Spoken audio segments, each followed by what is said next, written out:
yes, Radhakrishna's wife was my patient. బాగా చూసుకున్నాను, వెళ్ళాను. కరెక్ట్. అదే నెలలోనూ అంతకు ముందుగాను సజ్జల రామకృష్ణారెడ్డి వాళ్ళ అన్న కూడా చనిపోయాడు. వాళ్ళ ఇంటికి కూడా వెళ్ళాను. అది మాత్రం నాకు గుర్తు రాలేదా?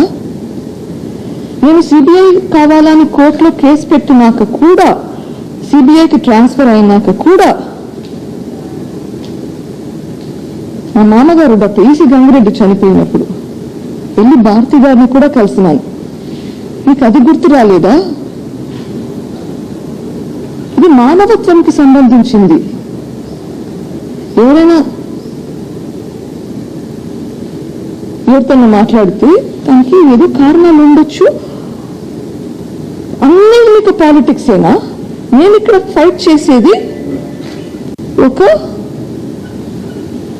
Legal battle. మా నాన్నగారిని హత్య చేశారు, అతి దారుణంగా హత్య చేశారు, కిరాతకంగా హత్య చేస్తారు. గొడ్డలితో ఎట్లా నరికారంటే అది ఆల్రెడీ మీకు చూపించాను. అట్లా చంపితే మీకు పాలిటిక్స్ గుర్తొస్తున్నాయి. ఎవరు పేషెంట్స్ నేను హాస్పిటల్కి వచ్చినా నేను కలుస్తాను, మాట్లాడతాను. మీరు ఇప్పుడు హాస్పిటల్కి వచ్చి నన్ను ట్రీట్మెంట్ చేయమని చేస్తాను. అన్నిటికీ పాలిటిక్స్ ఉండాల్సిన అవసరం లేదు. There is life beyond politics.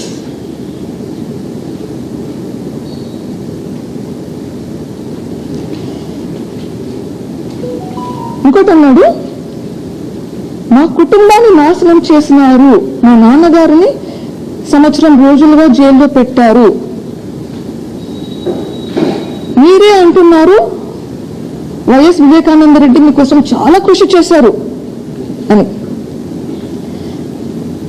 ఆయన అంత దారుణంగా హత్య చేస్తే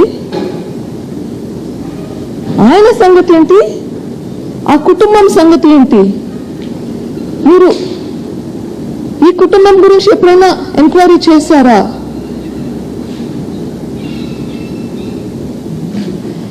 ఆయన చనిపోతే, వివేకానంద రెడ్డికి వారు చనిపోతే మీరు ఏమయ్యారు? మీరు ఎప్పుడైనా పోలీస్ దగ్గరికి వెళ్ళి అడిగారా ఏమైతుంది? ఆయన గురించి ఏ రోజైనా మంచిగా మాట్లాడారా? పెద్ద పెద్ద మాటలు అంటారు, విఘ్నతతో వాళ్ళు. ఆయన నా విఘ్నతకు ఓటు చేస్తారంటే ఇప్పుడు ఆయన విఘ్నత ఎక్కడ? ఆయన విచక్షణ జ్ఞానం ఎక్కడ? నెక్స్ట్ పాయింట్ ఆయన చెప్పింది ఇది, సిబిఐ వాళ్ళు రాశారు waiting for a phone call అని. ఆయన ఫోన్ కాల్ కోసం ఎవరో ఫోన్ చేస్తే ఆయన వస్తారని రాశారు అంటున్నారు.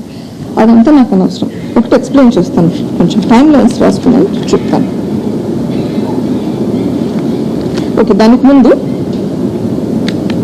గూగుల్ టేక్అవుట్ గురించి అది ఫ్యాబ్రికేటెడ్ అంటారు.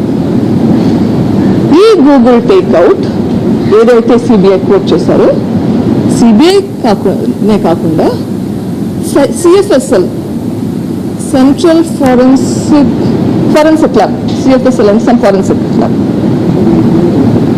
సర్వే ఆఫ్ ఇండియా, వీళ్ళందరూ కలిపి తయారు చేసిన రిపోర్ట్. సిబిఐ వాళ్ళు ఫ్యాబ్రికేట్ చేస్తారా? సిఎఫ్ఎస్ఎల్ ఫ్యాబ్రికేట్ చేశారు, సర్వే ఆఫ్ ఇండియా వాళ్ళు ఫ్యాబ్రికేట్ చేసి అందరూ కలిపి ఈయన మీద కక్ష ఉంది కాబట్టి ఆయనకు అగేన్స్ట్ గా రిపోర్ట్ తయారు చేశారంట. వాళ్ళకేంటి కక్ష ఈయన మీద? వాళ్ళు చేయాల్సిన పని వాళ్ళు చేస్తారు. ఓకే. అండ్ గూగుల్ టేక్అవుట్ లో ఒకసారి ఇంట్లో ఉన్నాడని చెప్తారు, ఒకసారి అవినాష్ ఇంట్లోపల ఉన్నాడు, అవినాష్ ఇంటి బయట ఉన్నాడు, ఒకసారి అక్యూస్డ్ ఇంట్లో ఉన్నాడు, ఒకసారి ఇంకొక ఇంట్లో ఉన్నాడు అని క్లియర్ గా చెప్తుంది. సో 1000 meters డిఫరెన్స్ ఉన్నా కానీ అంత క్లారిటీగా చెప్పగలుగుతుంది. ఎందుకు మరి అంత క్లారిటీగా చెప్పగలుగుతుంది? ఎక్స్ప్లెయిన్ చేయాలి మరి.